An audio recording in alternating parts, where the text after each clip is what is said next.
obsatoo bifa qabaatee immoo firaa wal fakkaata.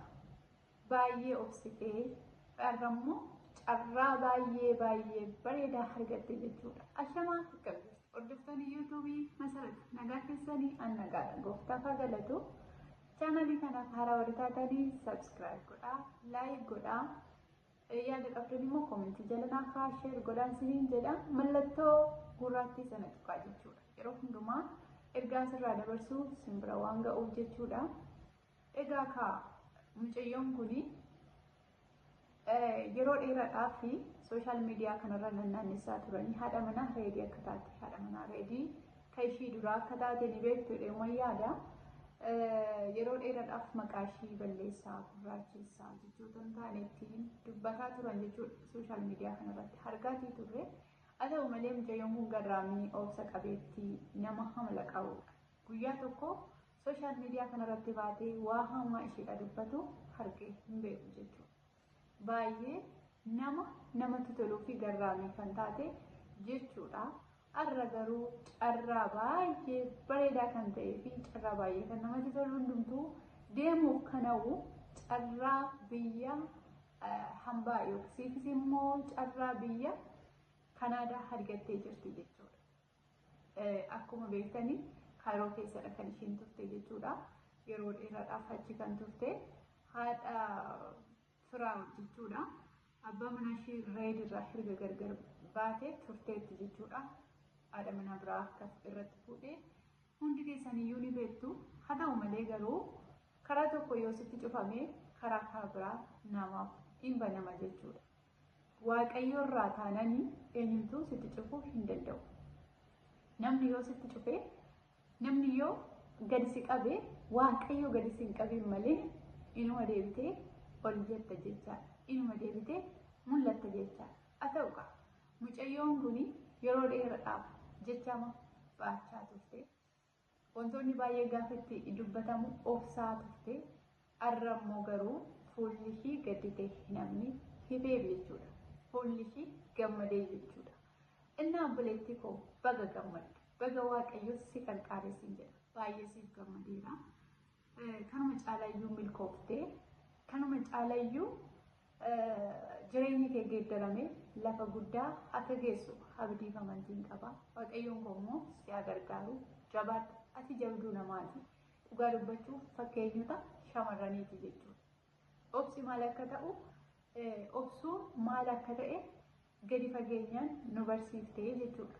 Warroonni baay'een abbaa manaarraa gargar ba'anii jedhanii kan lubbuu isaanii dabarsan argaa fi dhagaatii turre jechuudha. Hanga yoona ati garuu obsitee obsi maal akka ta'e nutti agarsiifte.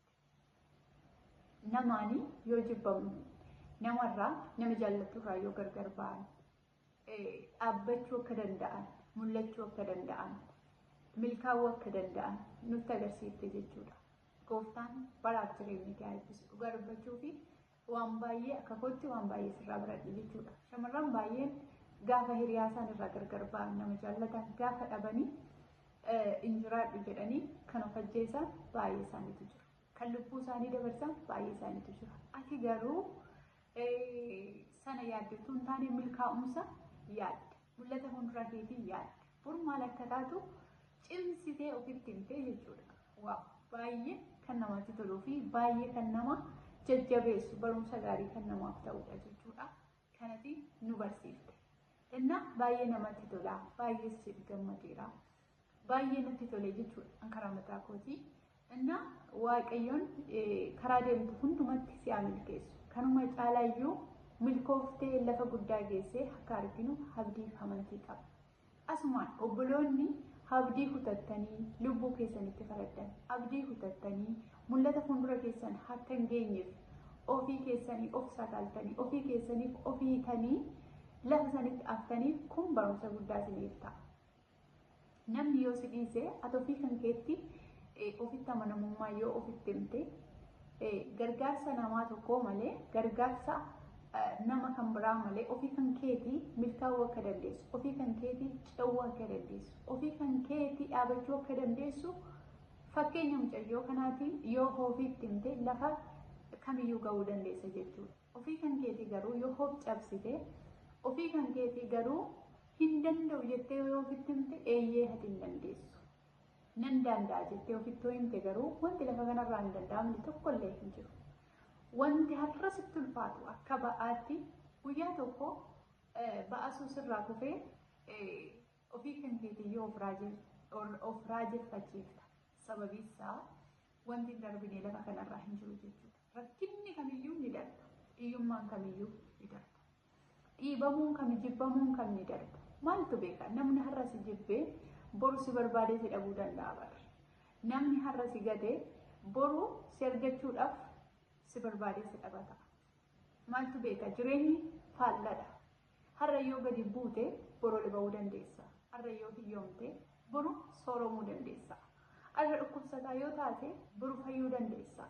Inni har'a immoo an fayyaadha jedhee boru dhukkubsachuu danda'a. Inni har'a immoo ani sooressa jedhee dhaadatu boru dhabee harka kee dhufuu danda'a. Kanaaf jireenya har'a jiraattu keessatti qabaattullee dhabdullee ofii keetiin of hin jajin yoo jiraate waaqayyo qofaan of jaji. Jireenya keessa jiraattu keessatti immoo habdii ofitti hori yeroo kamiyyuu jechuudha. Gargaarsa namaa habdachuu otoo hin taane ofitti waaqayyoon gaditti ofii keetiif ofuma keetu jira waan ta'eef ofii kan kee of amansiisi.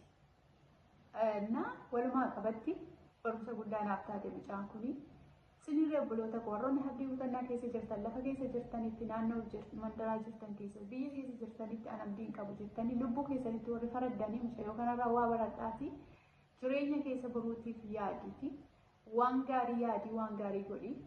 Warroonni shamarranii fi warroonni dhiiraa jireenya jiraattan keessatti lubbuu keessanitti iffaradina. Boru wanti haaraan ta'uu waan danda'uuf jechaadha jireenya keessanii irratti. Kanaaf obboloota koo lubbuu keessaniif sini wabiidha. Ara lubbuu kee yoo baaste jireenya bara baraa amantiin kamiyyuu hin hordofu. Amantiin kamiyyuu lubbuu baasii jedheetoo hin eeyyamu jechaadha. Mootummaa waaqayyoo akka hin argannedha kan sinitti himu amantii feetan keessa yoo jiraattan. Wanta daqiiqaa muraasa darbuuf jettanii lubbuu keessanii hin miidhina. Har'a yoo waan barbaade sinitti dhufe waan san keessaa bahuu hin dandeessa waan ta'eef sana dhufitti himiiti keessa darbii. Siniin jedhaa bilettii koommooti immoo baga gammaddee waaqayyoon baga si gammachiise.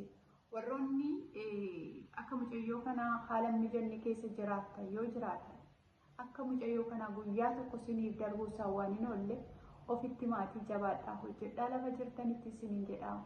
Gargaarsa namaa yoo dhabda waaqayyoon kadhadhaa humna isaa waaqayyoon kadhadhaa cimina isaa waaqayyoon kadhadhaatii keessa darbaa siniin jedhaa. Waaqayyoon waan dhaggeeffattaniif galatoomaa yaada biraatiin hanga walitti deebinutti immoo turtii gaarii naaf qabaadhaa. Laayikii sheerii koppiliingii garuu hin dagatinaa siniin jedhaa. Yaada naaf qabdan immoo gorsas ta'ee yaada irraa sirreeffadhus yoo jiraate yaada qabdan koomentii jala naaf kaa'uu hin dagatinaa. Turtii gaarii siniif haa ta'u. Baay.